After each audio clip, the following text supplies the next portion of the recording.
discuss about topic called forced conversion. Next, what is the mechanism of the forced conversion, and finally the boundary concept in the forced conversion. The first anyone start this session.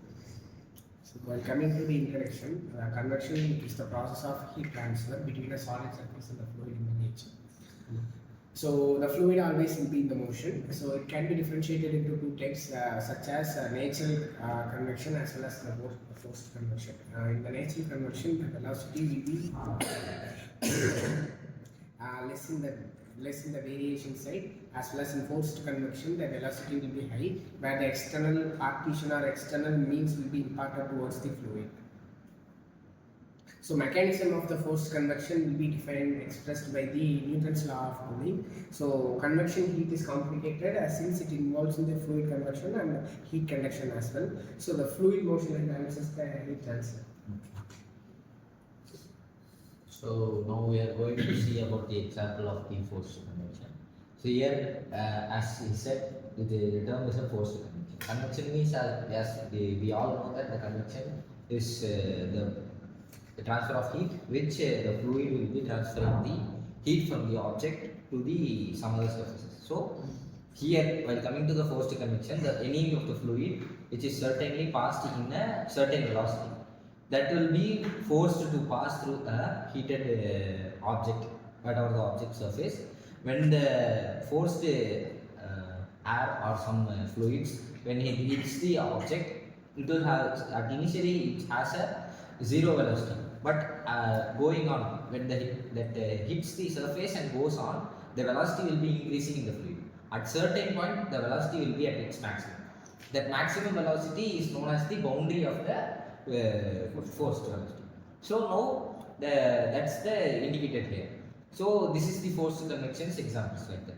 So next we are going to see about this. There are two types of things in the velocity boundary layer.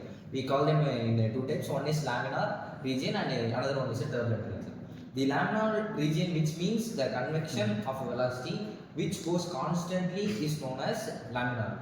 And then there will be a variations or in a zigzag questions is known as the turbulent layer. These are the two main layers of the boundary, velocity boundary. The flow of a boundary layer is smooth. When it's smooth, it's laminate.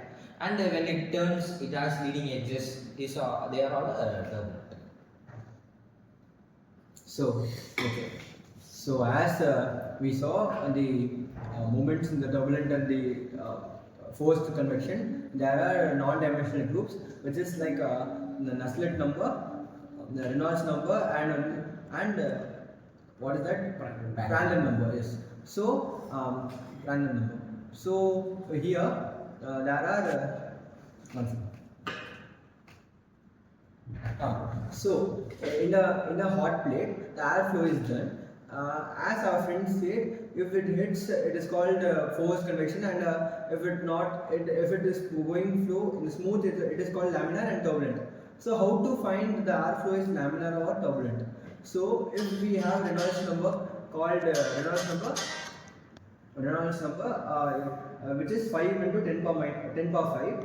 If the Nusselt number is less than 5 to 10 power 5, then it is then laminar force. If the number is greater than the Reynolds number, it is a turbulent flow.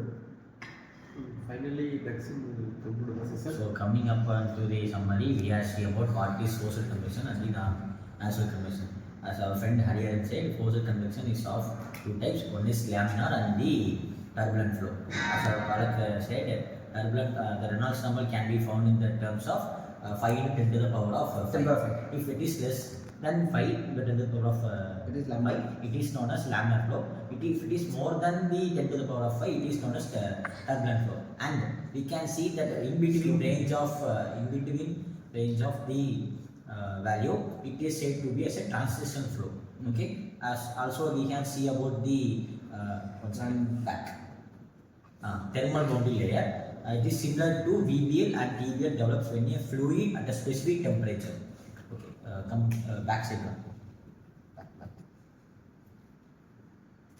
Yeah, as our friend Prajwal said about the velocity boundary layer, I mean VBL. So laminar flows have the smooth and the streamlined flow, whereas the turbulent flow has the leading edge and the zigzag positions, which is chaotic. So that's the conclusion. Thank you. Thank you. Thank you.